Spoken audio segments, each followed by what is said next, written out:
Փակ TV հեռուստալիքի բոլոր մշակութային ծրագրերը հովանավորվում են իրավապաշտպան Լևոն Բաղդասարյանի կողմից։ Բարև ձեզ բարեկամներ, Փակ TV-ն շարունակում է իր հաղորդումները։ Այսօր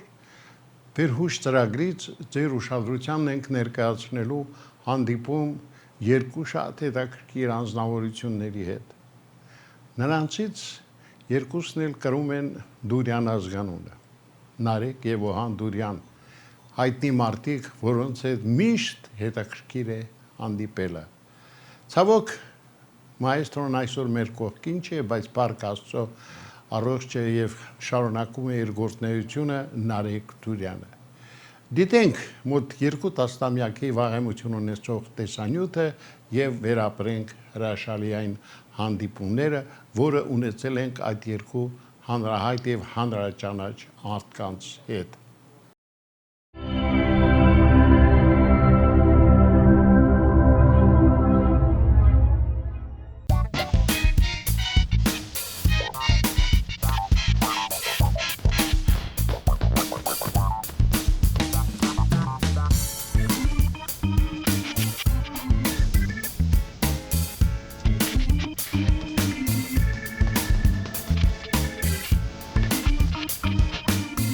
Եթերում հին հեռուստացույցի հերթական թողարկումն է։ Եվ պիտի ասեմ, որ այսօր էլ ձեզ համար պատրաստել ենք հերթական անակնկալը։ Ամեն անգամ, երբ մենք մեր հեռուստադիտողների համար պատրաստում ենք այս կամ այն ծրագիրը, միշտ հաշվի ենք առնում նաև այն հանգամանքը, թե տվյալ տեսանյութը որքանով կհետաքրքրի հեռուստադիտողին։ Իսկ այն, որ այսօրվա տեսանյութը կարելի է ասել բացառիկներից մեկն է, կարող եք դրանում կասկածել։ Հիմա դիտենք տեսանյութը եւ կհասկանաք, թե ինչի մասին է խոսքը։ Խնդրեմ։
Իհարկե, դուք անմիջապես ճանաչեցիք այն մարդուն, որն այսօր տեղ է զբաղեցրել մեր ստուդիայում,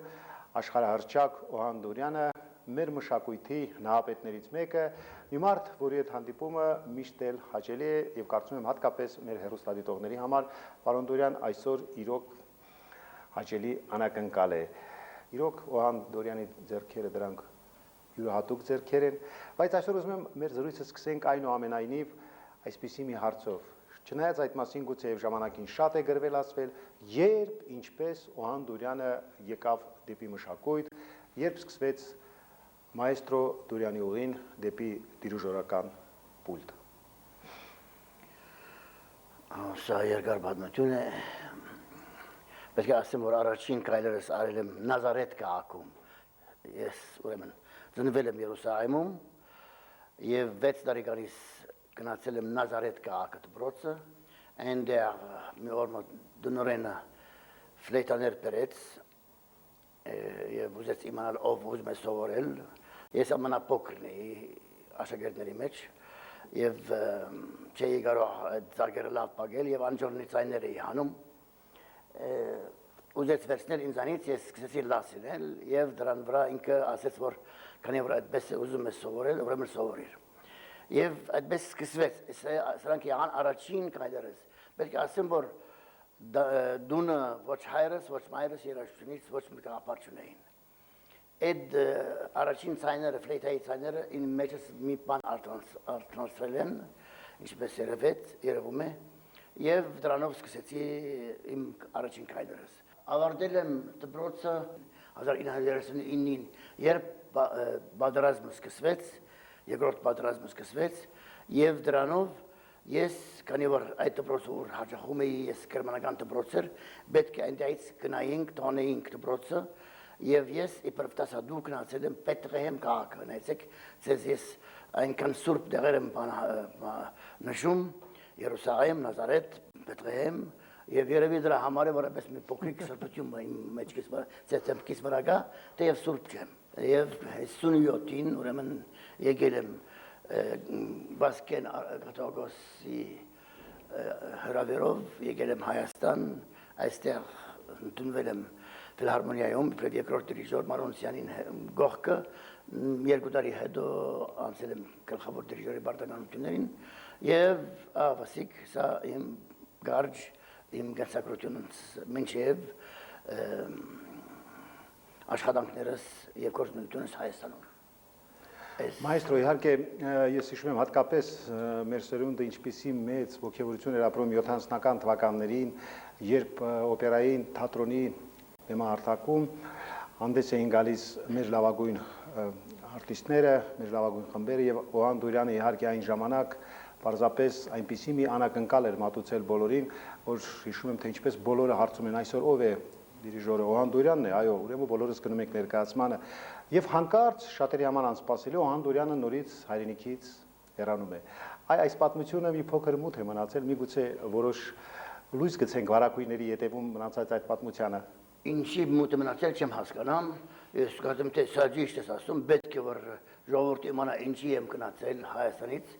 Շատերը գարդեցին ես տավաճանել եմ գնացել եմ, ոչ, չեմ տավաճանել։ Ես խնդրել եմ, որ այստեղից գնում էի նախկին սովետական միության դարբեր քաղաքները Մոսկվա, Լենինգրադ, Մինսկ եւ այլն ղեկավարում էի ամենտեղ եւ հետո հրավերներ էի ստանում Ճապոնիայից, Ամերիկայից, Իտալիայից, Անգլիայից եւ այդ հրավերներին արկելքներ են հանդիսանում, որովհետեւ ես կոմունիստական սիստեմի հավատարիմ մարդ չէի։ Այդ գաբակցությամբ արժե ասել հետևյալը,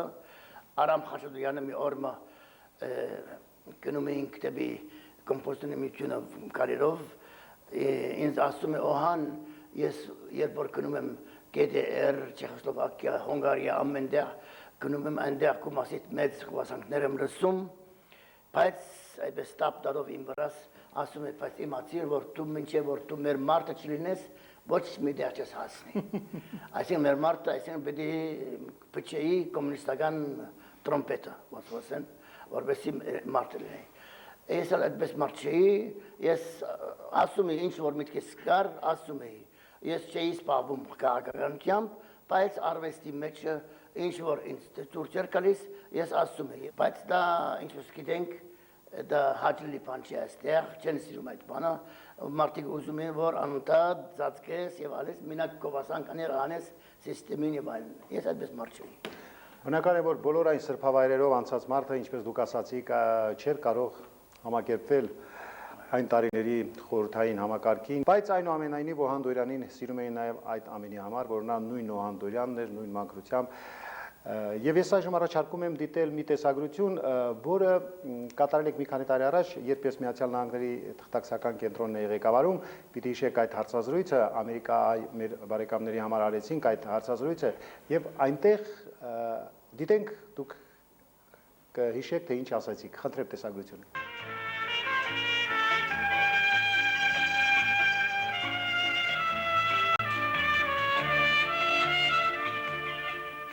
Մեր հայրենակիցներից քչերը հավանաբար գիտեն, որ դուք այն դաժան ծանր օրերին, երբ այստեղ լույս չկար, ջուր չկար, էլեկտրականություն չկար, մի խոսքով ամեն ինչ սկսվում էր չկա բառով, շատերը ես չեմ ուզում ոչ ոքի մեղադրել գնալու կամ չգնալու համար, այս կամ այն պատճառով հեռացան հայրենիքից, դուք ընդհակառակ այդ ծանր օրերին վերադարձաք Մարսելից, ես հիշում եմ, քանի որ բախտ եմ ունեցել Մարսելում լինել նաև ձեր շատ գեղեցկատես, գեղեցիկ տան այն հյուրընկալ, թողեցիք, վերադարձաք Հայաստան եւ այդ ծանր օրերին եկաք այստեղ ապրելու։ Ինչ է դրանով ուզում եք ասել, որ այդ ծանր պահին պիտի հենց Օհան Դուրյանը եւ իր նմանները լինեն Հայաստանին, թե պարզապես դա ձեր սրտի հոգու կանչն էր։ Ճիշտ խոսք ասեցիր, այո, հենց այդ ժամերին պետք է մարդ կարողանա այստեղ ապրել եւ բաժնել ժողովրդի հետ իր ցավը, դերդը, դժվարությունները։ Ինչ խոսք ես բարավ մարդ եմ հիմա, ինձ մնացել է 10 տարի ապրելու, դրա համար էլ ասեցի այդ վերջին 10 տարիներս կնամ Հայաստան ապրեմ եւ ժողովրդիս հետ բաժնեմ դժվարությունները եւ դարաբանկները։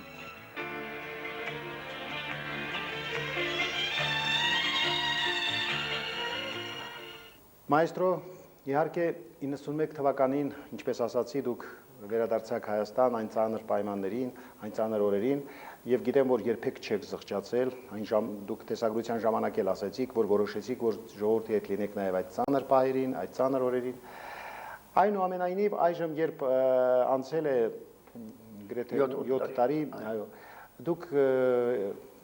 չեք զղջում, որ վերադարձաք։ Չէ, չեմ զղջում, բացարձակապես եմ զղջում, բայց պետք է ասեմ, որ այն պայմանները, որոնք ես համաձայնվել եմ նախկին նախագահ բարոն Լևոն Տեր-Պետրոսյանի հետ, որի համաձայն ես պետք է գայի Հայաստան, որ ինքը պետք է այդ պայմանները ինձ ստեղծեր այստեղ, դժբախտաբար այդ պայմանները ինձ չստեղծեց բարոն Լևոն Տեր-Պետրոսյանը։ Հիմա այդ բանը ասում եմ, ես ասել եմ իրեն յահար ժամանակը, գրել եմ իրեն բազմաթիվ անգամներ, բայց դժբախտաբար ինքը երբ ինձ չէր պատասխանում, ես դունը ստեղծ ծախեցի, դունը մեր դունը ընդ յահար դեսար այդ դունը, ես վնասներով այդ դունը ծախեցի, դեպահովեցի այնտեղից այստեղ, մեծ ֆինանսական վնասներ գրեցի գալու համար Հայաստան, որովհետեւ այդ պայմաններով աշխատեմ, որոնց հետ համաձայնվել էինք բարոն Լևոն Տեր-Պետրոսյանի հետ, բայց դժբախտաբար ինչպես ամեն մարդ գիտե հիմա այդ պայմանները չկան եւ ես էլի դրանից հանդերձ աշխատել եմ 7 տարի ռադիո նվագախմբի հետ, որ ես ստեղծել եմ 66 թվականին, ծրի ապար աշխատել եմ, ամեն մարդ թող գիտնա, որ ես ոչ փողի համար եմ եկել այստեղ, ոչ գոչում ստանալու համար, ոչ մեդալ ստանալու համար, ոչ կանեշան, ոչ մի բանի համար եկել եմ բարձրապես իմ ժողովրդից ծառայելու համար։ Էլի չեմ զղջում, որ ես եկել եմ Հայաստան, ապրեմ Հայաստանի, ես էլի հիմա կասեմ, ես պիտի ապրեմ Հայաստանում եւ Հայաստանում պիտի մեռնեմ, այնպես էլ ասել եմ հիմա նույնը կասեմ, ով որ լինի նախագահը, ամեն մարդ մեզնից ամեն մեկը պետք է նախագահին հարգի, նախագահն էլ պիտի հարգի քեզ եւ ինձ եւ ամեն մարդուն, այս է իսկական սահմանադրության իմաստը, ժողովուրդը պիտի նախագահին հարգի, նախագահն էլ պիտի ժողովրդին հարգի, այնպես որ ես հարգել եմ նախկին նախագահին, հակառակ որ ինձ այդպես այդ բաներ չստեղծվեցին, եւ հարգում եմ հիմա նոր մեր նախագահին, իրան հետ տեսնվել եմ եւ դա բնական բան է, շատ բնական բան է, եւ իհարկե ինձ խոսք որ ասեմ հիմա այդ արժի այստեղ մի բան ասել, որ մեր ժողովուրդը թող չսպասի, որ նախագահը մի հրաշքով, մատը տապտալով, պիտի ժողովրդի վիճակը լավացնի, պիտի Հայաստանի վիճակը լավացնի, այդպես բան գոյություն չունի աշխարհում։ Ես կասեի, եթե Կլինտոնը եւ կամ Շիրակը այստեղ կա այսօր, նա չի կարող Հայաստանի վիճակը լավացնի։ Այնպես որ պետք է դանք ղեկավարությանը այդ հնարավորությունները, որ իրենք գործեն ճիշտ ազնիվորեն ժողովրդի շահին։ Եվ դա մեր բարդականությունն է, որ նրանց օգնենք, որպեսզի նրանք անեն ինչ որ պետք է, բայց պահանջում ենք, պետք է պահանջենք, որ անեն նրանք ինչ որ պետք է ժողովրդի համար, որովհետև ժողովուրդը սպասում է եւ հերիք է, ինչքան աղքատաբարձով է ապրել, ես ցանկանայի, որ մեր ղեկավարությունը մտածի հիմա, որ աշխատատեղեր ստեղծվեն, մարդիկը աշխատավարձ ստանան, իսկապես աշխատավարձ ոչ թե աղքատավարձ։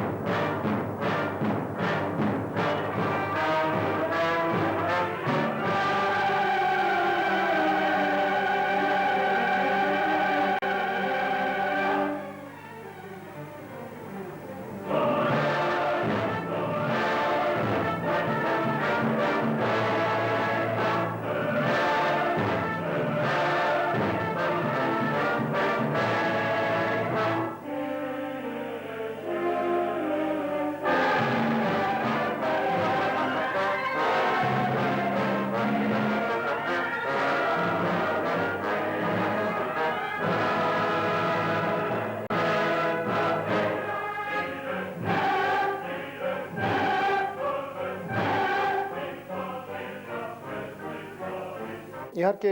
երկար տարիներ ապրելով դրսում դուք լավ գիտեք թե ինչ է սփյուռքը, ինչ է հայրենիքը եւ այդ կապը սփյուռքի հայրենիքի վերջին շրջանում կարծում եմ որ ել ավելի է ամրապնդվել։ Չնայած այդ ամենում դուք էլ քիչ ավանդ չունեք։ Շատ ուրախ եմ, որ հենց դա բարոն Քոչարյանը ընդգծեց, որ մենք պետք է սփյուռքի հետ ավելի սերտ գաբեր բանանենք։ Դա շատ ճիշտ բան է։ Վերջի մեր Հայաստանը հիմա շատ ու շատ գախում ունի սփյուռքը հայությունից։ Չի հերիքում մենակ ասել եկեք ձեր փողերը դվեք եւ բարձ դուրս մնացեք, ինչպես Լևոն Տեր-Պետրոսյանը անում էր։ Նա ասում էր եկեք փող դվեցեք, օգնեցեք, բանարեցեք, բայց դուք դուրս մնացեք։ Մեր կորձերի մեջ մի խառնվեք։ Դա ճիշտ բան չէ։ Մարդիկը որ իրենք դալիս են իրենց սիրտով, իրենց սիրով դալիս են իրավունք ալբիդրինան մի քիչ խոսքն ասել եւ քանի որ մենք պետք է այդ սիստեմի բանով գնանք բայց չլինի որ նրանց մի քիչ լսենք եւ եթե ասեմ այստեղ ինչպես արդեն նախագահ ասել է որ երկկարծախ քաղաքացիությունը պետք է անպայման դրվի բոլոր հայերին աշխարհի բոլոր հայերին պետք է դրվի սա իմ ցանկությունս է եւ գտնում եմ որ սա շատ կարևոր բան է որ բոլոր հայերը աշխարհում ունենան Հայաստանի քաղաքացիությունը այդ դեպքում ամենալ իրենց բարձր ավելի գտան Հայաստանի համար եւ կարծեմ թե Հայաստանի համար օգտակար կլինի։ Ես ուզում եմ մեր հերոստատիտողներին ասել, որ Օհան Դուրյանը ունի նաև բավականին տաղանդավոր մի զավակ, Նարեկ Դուրյանը, որը մեր մշակույթի աշխարհում նույնպես նոր մարդ չէ, որի տաղանդի շնորհքի մասին մեկ անգամ չէ որ խոսվել ասվել է։ Այ ասացեք, չի նախատեսվում Դուրյան հայր եւ որդու համատեղ ինչ որ մի համերգային ծրագիր կամ ասենք ստեղծագործական մի երեկո։ Երևակայր նա երկու օր առաջ եկավ Ֆրանսիայից եւ նա ասեց ուզում է ցանկություն ունի մի բան անել, այնպես մի ֆիլմ բան անել։ Այնպես գենսագրական բան այդքան բան ուրիշ բան չենք նախադեսել, որովհետեւ երաճիղը բոլորովին ուրիշ է, այնպես որ երկուսան դարբեր ճանապարհներ վրա են կանգնած, բայց խոսք Ստեղծագործական երեկո կարելի է։ Ինքը ջահելը, ինքը պետք է բան առնի, ինչ որ կարող է անել, շատ սիրով, ինչ խոսք իմ տղայի դուրս հետ ամեն ինչին կգնամ։ Հրաժեշտից առաջից կուզենայիք մաղթել մեր հերոստատիտողներին։ Մեր հերոստատիտողներին մաղթում եմ նայեք, որ ձեր զավակները սուտ չխոսան։ Սուդախոսությունը շատերը դեռ չգիտեն ինչքան վատ բան է։ Այդ մեկ գաշարգերությունը դա հետո բողի հարց է մեծանալու դեպքում։ Բայց դա մի կողմն եմ ասում։ Չսուտ խոսան, չխապեն։ Ինչի համար եմ ասում այդ բանը, որովհետև մի անգամ ես այս թեմայի մասին արտահայտվել եմ դերտի մեջը, երեխաներ եկել են ինձ մոտ եւ ինձ ասեցին մայստրո ջան, 7-8 տարեկան երեխաներ ինձ մոտ եկան ռադիոն եւ ասում են ինձ մայստրո ջան, դուք ասում եք որ չի պետք է սուտ խոսալ։ Մենք ալցես հարցնում ենք ինչպես կարելի է ապրել առանց սուտ խոսալու։ Ես ուղղակի շշմեցի որ երեխաները այդպես են մտածում հիմակվանից որ պետք է սուտ խոսալ որպեսզի ապրեն։ Եսա որ մեծանա էլ չիմանա ինչ է ճշմարտությունը, ինչ է սուտախոսությունը։ Նրան երեխան բոլորը ինչ չիմանա։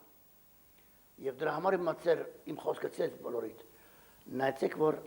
ասեք ձեր երեխաները սուտ չխոսան։ Սովորեցեք որ սուտ չխոսան, չխապեն։ Դա մի կողմ, բայց ցես մաղթում եմ ինչ որ դուք ցանկանում եք ձեզ համար, ես ցանկանամ ձեզ համար։ Բարձ է, ինչ որ դուք ուզում եք, ինչ բարձ է, որ ուզում եք ավելի լավ ապրել, ուզում եք որ երկիրը բարգավաճի եւ ձեր երեխաները ավելի լավ ապրեն, դուք ավելի լավ ապրեք, այդ բոլորը ձեզ համար ցանկանում եմ բայց Երանի կարողանայես Երանի կարողանայես անցամ մի մոգական պայդիկով այդպես այդ բանը ձեռք բերել դժբախտաբար Աստված չեմ շատ հասարակ մահականացու եմ բայց ցես հետ միասին աղոթենք որ այդ մեր դարաբանկը որի համար ես եկել եմ ցես հետ բաժանելու համար դրա համար եմ եկել այստեղ հայ ժողովրդի դարաբանկը շուտով վերջանա եւ ավելի լավ օրեր կան Իսկ այսօրվա մեր ծրագրի հյուրը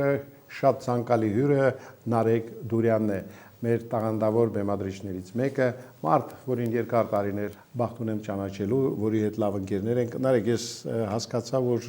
հայրիկի մասին տեսանյութը իհարկե քեզ մի փոքր հուզեց որովհետև հասկանում եմ թե ինչ է Օհան Դուրյան երևույթը ընդհանրապես եւ մենք միշտ ափսոսում ենք որ այսօր ցավոք այդ հիրավի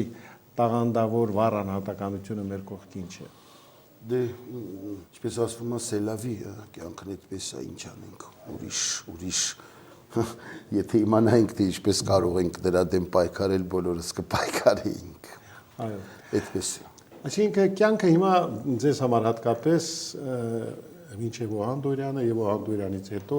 բայց այնուամենայնիվ շարունակվում է այն բոլոր սկզբունքներով, որով դուք մինչև այսօր ապրել եք։ Իհարկե, եւ սկզբունքներ, որոնք ես ստացել եմ, հա, որոնք ձևակերպվել են շնորհիվ իրեն, իհարկե, որովհետեւ այնուամենայնիվ, գիտեք, մենք ես չեմ կարող ասել, որ papaի հետ ամեն օր հանդիպում էինք, այսպես եւ այլն, այդպես գիտեք, բայց ահա որ շատ պինդ եւ խորը հարաբերություններ ունեինք, այսինքն չէ որ մի պահ ինքը եկավ, ես դեր մնացի Ֆրանսիայում, բավականին երկար ժամանակ մենք հեռախոսով էինք շփվում կամ ասենք տարին մեկ անգամ ես գալիս էի այդ ժամանակ էի նրան տեսնում եւ այլն, բայց այսպես ինչ որ sense մագնիսական դաշտեր կային, որ ոնց որ ես զգայի երբ ինքը վատ, ինքը զգար երբ ես վատ, զանգում էինք իրար եւ այլն շատ հզոր հարաբերություններ ունեինք եւ ես իրան շատ շնորհակալ եմ որովհետեւ ես շատ բան իրանից սովորեցի շատ բան սովորեցի շատ աշխատասիրություն իրանից սովորեցի անզի ճողական լինելը իրանից սովորեցի պրոֆեսիոնալիզմը իրանից սովորեցի մի քիչ ինքը բան խոսք է մազոխիզմ հա քո հանդեպ աշխատանքի մեջ մազոխիզմը մի քիչ բան խոսք է բայց այսպես մինչև վերջի վարքյան աշխատել այդ ամեն ինչը ես իրանից եմ սովորել Հետո ուրիշ մի բան էլ ինձ տվեց մի հատ հիմա ես մտածեցի մի շատ կարևոր բան այս երկու աշխարհի եվրոպական կամ արևելյան եւ արևմտյան հա մեջտեղը գտնել Եվ ես շատ երջանիկ եմ որ ես այս երկու մշակույթի մեջտեղն եմ գտնվում Ես լրիվ արևմուտքում չեմ բայց լրիվ արևելքում էլ չեմ ես երկուսից էլ ճիշտ օգտվում եմ եւ փորձում եմ վերցնել երկուսի լավ բաները կամ գուցե երկուսի վատ բաները, չգիտեմ, դա ավելի արտովախնորդ է, բայց ուզում եմ ասել ինքն էլ միշտ կարողանում էր ճիշտ թե այնտեղ լինել, թե այստեղ։ Գիտես, ինքը իրոք քեզ շատ էր սիրում եւ ես պիտի ասեմ եւ մեր հեռուստադիտողներին էլ որ բախտ եմ ունեցել երկար տարիներ ճանաչելու Օհան Դուրյանին,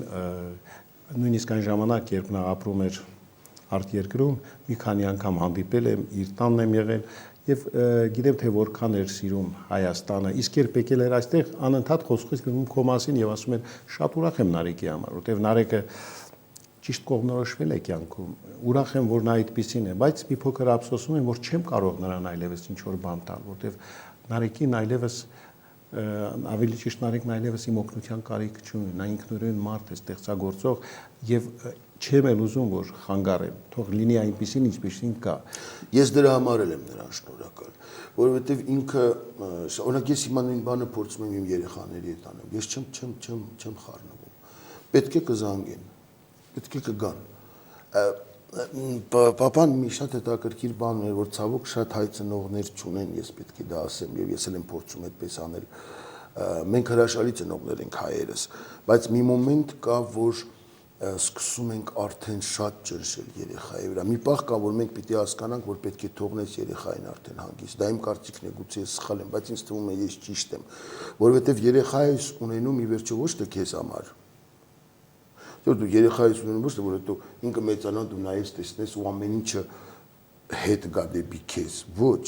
դու երեխայից ունենում որպեսզի ինքը իր կյանքը անի։ Ուրեմն բարի եղիր մի պահ հետ քաշվել, աչքդ վրան պայիր, բայց թող նրան հանգիստ։ Եվ այդ դա papan ինձ դա էլ սովորացրեց, որ ինքը հետ էր քաշում եւ թողնում էր, ասում էր պետքա կզանք տա։ Պետքությունս կունենա կզանք տա, չէ, ուրեմն ինքը լավ է։ Լուր չկա, դա լավ լուր է։ Նարեկ, հատկապես վերջին մի քանի տարիներին բավականին մխրճվել է մեր թատերական աշխարհում եւ անընդհատ ներկայացումներ, նոր բեմականություններ։ Հիմա էլ շարունակում են քո բեմադրությունները, Մուրակույրը Փարիզից, Սելավի, Դոն Ժուան Ավիան, այո, եւ թե սեպտեմբերի վերջին օրերը, թե հոկտեմբեր ամսվա մեջ մենք առիթ կունենանք դիտելու։ Իսկ այն նոր գործ։ Այո, հիմա պատրաստվում է, անունը չեմ կարող ասել, դեռ չեմ որոշել, երկու բան է հիմա աշխատվում, մեկը Դոն Ժուան Ավիա 2, ես եւ Հրանտ Տողատյան եւ նույն խումբով պիտի խաղանք աղջիկները եւ մի հատ նոր գործ 3 դերասանի վրա արված, որ անունը դեռ չգիտեմ, բայց նորից կոմեդիա է, 2 տղամարդ, դասական այդ երանկյունին, ամուսին, կին եւ սիրած տղամարդ, ընտանիքի բարեկամը։ Այո, ընտանիքի բարեկամը, այո, այն տարբերությամբ, որ ընտանիքի բարեկամը եւ ամուսինը 50-նոց տղամարդիկ են, իսկ աղջիկը երիտասարդակինը եւ թե ոնց է այսօրվա երիտասարդ աղջիկը կարող մեր սերնդի մարդկանց քթից տանել եւ բերել։ Այ մոտավորապես դրանից է գործողությունը կատարվում է Մոսկվայում, հայկական գաղութում, հիմա արդեն աշխատանքների հուսով եմ, որ նոյեմբերի 20-ի կողմերը պրեմիերան կանենք արդեն։ Ընդհանրապես 2011 թվականը մեզ համար շատ լավ տարի է։ Մենք տոնեցինք մեր երկու հայկական պետությունների 20-ամյակները եւ Լեռնային Ղարաբաղի եւ Հայաստանի Հանրապետության բավականին այսպես ծաղկում է մեր մշակույթը, սպորտը հատկապես Հայաստանի ազգային հավաքականի վերջին հաղթանակը։ Ես տղայիս հետ նայեցի մի գորալ էինք գորում ամբողջ ինքը մեզ էր լսում։ Գալու է, դա էլ է լինելու։ Հաջողությունները կարծես խորհրդանշում են, որ վաղվա օր այնուամենայնիվ պիտի լավ լինի։ Աստված տա։ Սոցիալ հարցերը, եթե կարողանանք լուծել Հայաստանում, թոշակ, բժշկություն, հա, մի քիչ ձրի եւ կամ գոնե մատչելի, հա, չասենք ձրի մատչելի, այսպեսի հարցեր կան, որ եթե կարողանանք լուծել, ես բացարձակապես մեծ խնդիրներ այստեղ չեմ տեսնում։ Ես շատ լավ եմ Երևանում, շատերը գիտեք զարմանում են, ասում են, բայց Փարիզը ախր Փարիզը, հա չգիտենք, որ Փարիզը աշխարհի բայրակահար, ով է հակառակն ասում, որ Փարիզը լավ տեղ չի եւ այլն, բայց այնուամենայնիվ ինչքան մտածես, այնուամենայնիվ իմը սա է, իմը Փարիզը չի։ Հիմա կարելի ասել ես տակ տեղից եմ խոսում, իհարկե տեղավորվել եմ Փարիզում արդեն եւ այլն, հիմա եկել եմ, քարոզում եմ, ասում եմ Փարիզ։ Չէ, այդպես չի։ Ինձ թվում է, այո, այսօրվա երիտասարդներին, եթե ինձ հարցնեիք, ինչ խորհուրդ կտակ, գնան, թե մնան, ասենք, հա, եթե այդպես հարցը շատ կոպիտ դնենք, հա, ես ինձ կասեմ գնալով մնան եւ մնալով գնան, այսինքն մի ոդկա այնտեղ, մեկ ոդկա այստեղ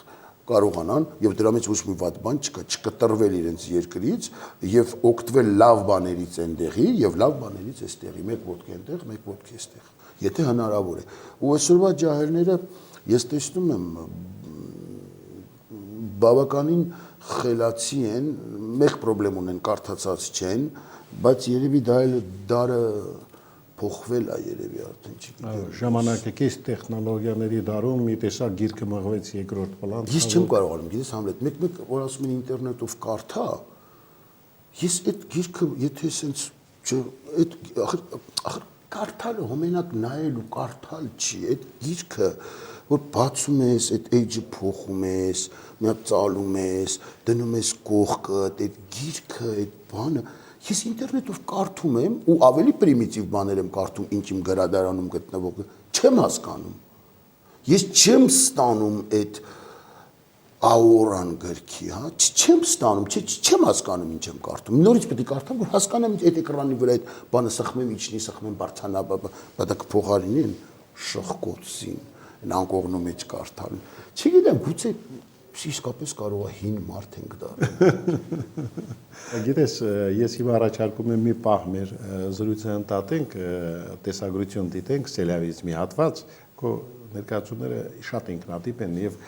միշտ ունի իր ունկնդիրը։ Այդ սուպերմարկետներն ճխտած, լավ են, ամեն ինչը, այն օրը հաշվել եմ, ասի պիտի հաշվեմ, մեռնեմ պիտի հաշվեմ, 15 տեսակի տուալետի թուղթ, 15, վերջինի վրա մեծ տարերով գրված էր, վարդի բուրմունքով,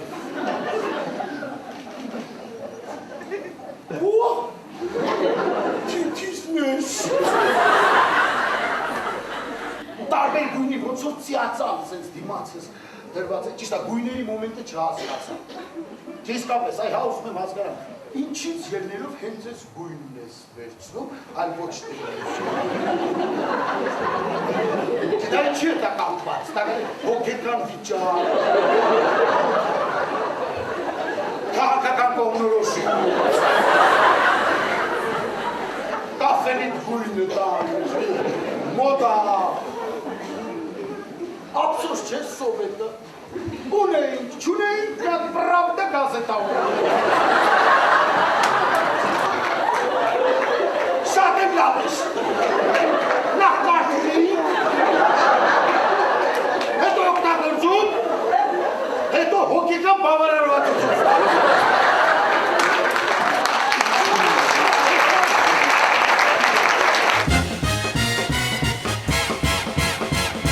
Այ դու որ սկսում էր այդ ներկայացումները բեմադրել Երևանում, մտածում էր, որ հայ հանդիսատեսը, երևանցի, հայաստանցի հանդիսատեսը կընկալի այնպես, ինչպես ինքն է ուզում։ Անկեղծ ոչ։ Ոչ թե որովհետև հայ հանդիսատեսը չունի մկրտակը, բացարձակապես, պարզապես ինձ թվում էր, որ 32 տարի այնուամենայնիվ ապրելով Փարիզում, կատակ չի, ես գնացել եմ 20 տարի, ես 20 տարի ապրել եմ Երևանում, 32 Փարիզում, հասկանում ես, իմ քաղաքը Փարիզն է։ Բայց ինձ թվում է նոր եմ գնացել Երևանից։ Ինձ թվում է իմ քաղաքը դեռ Երևանն է, բայց իմ 32 տարի, այն էլ ինչ տարիքում եմ ապրել, 20-ից, ասում ես, Երևանում մինչև 20 տարեկան եմ ապրել, եթե առաջի 10 տարին դնենք մի կողմ, ինչքան եմ ապրել ես Երևանում։ Այո, ողջ գիտակցական կյանքը Փարիզում։ Այսինքն ես իմ խելքը, բանս, այդ ջուրը պնդացել է այնտեղ։ Ու ինձ թվում էր, որ վստահ չեմ, որ ես նույն ասելիքի վրա եմ, նույն մտածելակերպի վրա եմ, ինչ երևանցիները այսօրվա։ Ու ես միշտ դա ասում եմ, ես երբ եկա այստեղ առաջին ներկայացումը անելու, ես տոմսը առել եմ, տուդա բրատնա գնալ գալու, ես եկա 4 հատ խաղամ ու կնոջս ասի 2 շաբաթից գալիս եմ, այդ 2 շաբաթ 3 տարի եղավ արդեն, չէ գնում գալիս եմ, պարզ, չէ ինչ 3-4, մորաքուրը 4 տարի է որ խաղացվում է, շաբաթ 2 անգամ, դա այս փոքր քաղաքի համար ռեկորդ է։ Եվ միշտ դեպլեցու դալիճ։ Մեագուլպայից հետո, եւ միշտ դեպլեցում դալիճ, Սելավին 3-րդ տարին է, Դոն Ժուանը 2-րդ տարին է, թու, ես եմ բախտավոր ռեժիսորներից եմ եւ դերասաններից, որոնց ներկայացումը երկար կյանք ունեն։ Եվ իսկապես ես չէի սպասում եւ ես շատ ուրախ եմ։ Ես ինչ շատ լավ եմ այստեղ ասում։ Հետո գիտես Համլետ, դու եղար Փարիզում, տեսար, ես դուրս եկող չեմ, բար, ռեստորան, ուտել, խմել, բան։ Ես իմ տունս, իմ կոմպյուտերս, իմ երաժշտությունը, իմ պիեսը, թատրոն, տուն, թատրոն, ընկերներս 3-4 հոգի ոչ ավել, որտեղ ավել ես չեմ հավատում, կարող ես 20 ընկեր ունենաս, 20 բարեկամ ծանոթ կարող ես ունենալ, բայց ընկեր 20-ատ չէ, ընկեր 2-3, ընկեր, ես այդ փոքր շրջապատը ունեմ իմ, գիտեք են մնացած են սուտի մուտի բաները, որ մեր քաղաքում պտտվում են, են հայց ավատանեմ օրենյունյա, այդ ինձ չի հետաքրքրում, բացարձակապես ես չեմ խառնվում, նավթի հետ գործ չունեմ, արաղի հետ գործ չունեմ, ինչ ժողովուրդը սիրում է, գնում եմ իմ ներկայացումը խաղում եմ, գալիս եմ տուն։ Հիմա ես թե Փարիզում եմ, ստեղ եմ, ինչ տարբերություն։ Ոչ ընդեղ էի այսօրվա երիտասարդության լեզվով ասած տժժում, ոչ էստեղ եմ տժժում։ Վերջացավ։ Դիմացի մայթի պատմությունն է։ Վերջացավ։ Պլյուս ըստեղ ունեմ ներողություն հայախոս հանդիսատես, որը գիտես, Սփյուռքում դժվար է ներկայացում խաղալ։ Հայախոս չեն, հայերենը լավ չեն հասկանում, սրահներ չկան,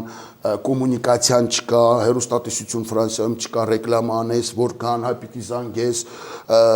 բարոն Աբրահամ գրնաս տիկին Սիրարփին ասել, դասա տոմսարներ, որպեսի կա ներկայացման բան։ Այստեղ ես չունեմ այդ խնդիրները։ Ես գալիս եմ կասայից, գալիս են մարդիկ դարի չլիկնա,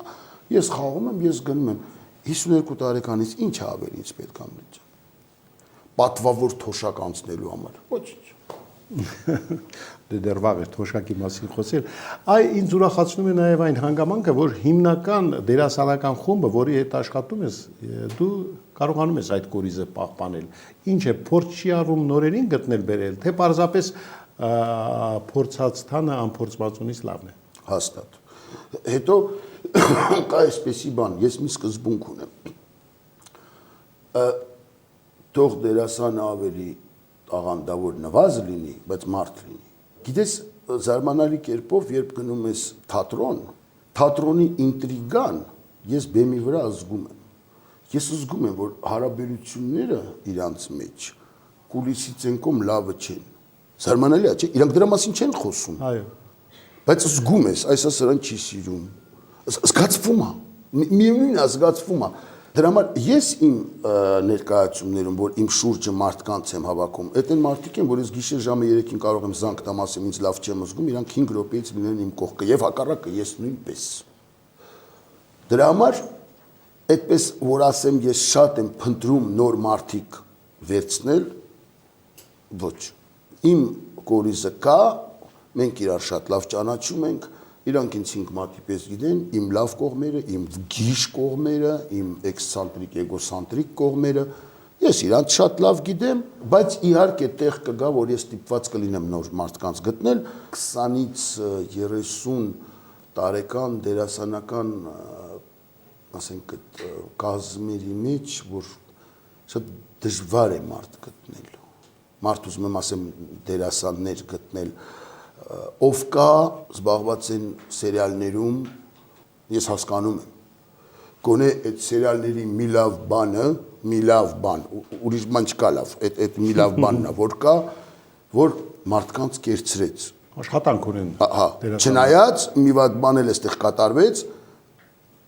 թատրոնի ստրկությունից խեղճերը դարան հիմա հեռուստատեսության ստրուկ։ Եթե առաջ թատրոնի գեղարվեստական ղեկավարն ասում էր, հիմա իրանք են ասում, բայց այստեղ մի բան է կատարում, այս տղաները ծառավ են մնում թատրոնի, որտեղ սիրում են թատրոնը, այնտեղ դրամ են անում, օքեյ, բայց դա ուզում են վերադառնալ թատրոն, բայց երբ իրանցից մեկին վերցնում ես, եւ եթե նա արդեն 1-2 տարի սերիալում աշխատել է, ես չեմ վախենում դա ասեմ, նա արդեն նույնը չի որպես դերասան, նա արդեն փչացած է։ Շատ քչերն են կարողանում մնան նույն ձևով, որտեվ այնուամենայնիվ դյուրին աշխատանքը, այսպես շուշուտ սցենարը 5 րոպեում սովորել, խոսքը սովորել, կարդաբան եղավ, թատրոնը ուրիշ բան է, թատրոնը մեծ գործ է, թատրոնը սերիալ չի, ասես բարև ձեզ, նորից, բարև ձեզ, նորից, բարև ձեզ, 500 անգամից հետո ստացվեց այդ բարև ձեզ, դրա համար փողոցիցում գտնես, կարաս նկարես, կարող ես փողոցիցում գտնես բերես բեմ, նո, որովհետև պիտի դու զգաս բեմ, վարագույրը բացվեց, ասում ես բարև ձեզ, որտեղ մարդիկ նստած են, անցար, չանցար, թատրոնը ուրիշ։ Նայեք, գիտես, միշտ էլ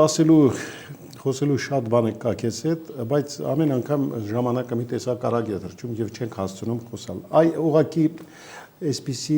ավանդական մի հարց, ինչ բարեմաղթանքներ մեր հեռուստադիտողին, մանավանդ մեր շարքը, որը կոչվում է հին հեռուստացույց։ Մենք հիմնականում ցուցադրում ենք մի քանի տասնյակ տարիների վաղեմություն ունեցող ժապավեն եւ ամեն անգամ ուզում ենք, որ հատկապես նոր սերունդը յուրովի ընկալի այդ ամենը տեսնի, զգա, իր մեջով անցկացնի բոլոր այն մարդկանց, մեր Այդ երիտասարդության շատ լավ տարիների միտք է։ Ես երբ դու ինձ ասեցիր, շատ լավ միտք է եւ երևի մաղթանքս կլինի հետեւյալը նոր սերնդին։ Ոսի sense բաներ որ ասում ենք սիրտս կանգնում է, ինձ թվում է ես արդեն մեռնելու վրա։ Նոր սերունդ։ Եվ երևի միակ մաղթանքս կլինի, որ այդ վախենալու սովետական միության տարիներից կարողանան իրանք լավը տանեն եւ հարմոնիայի մեջ դնեն այսօրվա լավ բաների հետ, որովհետև լավ բաներ մենք ունեինք, վատ բաները թող դնեն մի կողմ, եւ այ կարողանան կապել այս ամեն ինչը, այսօրվա իրանց այդ աչքաբացությունը, վերջապես ազատ են Համլետ, մենք այսպես ազատ չէինք, արի ճշմարտություն, մենք դուք պատկերացնում եք սովետի ժամանակ ինտերնետ մտնեիր ու միանայիր Ամերիկային, կբռնեին, չէինք հասցրի կոճակը սխմեինք։ Այսօր ազատ են հեռախոսով զանգ են տալիս, բան կոդ են անում, զանգում են Ամերիկա, մեր ժամանակ կարող էր կոդ անել զանգել Ամերիկա, բայց լավ բաներ կային այն ժամանակ, ուրեմն կարողանալ այս երկուսը իրար հետ կապել։ Այ եթե կարողանան այս երկուսը իրար հետ կապել, շատ լավ սերունդ կմեծանա։ Շնորհակալություն։ Ես եմ շնորհակալ։ Բարեկամներ, եկեք այս լավատեսությամբ ավարտենք այսօրվա ծրագիրը, կհանդիպենք մեկ շաբաթ հետո։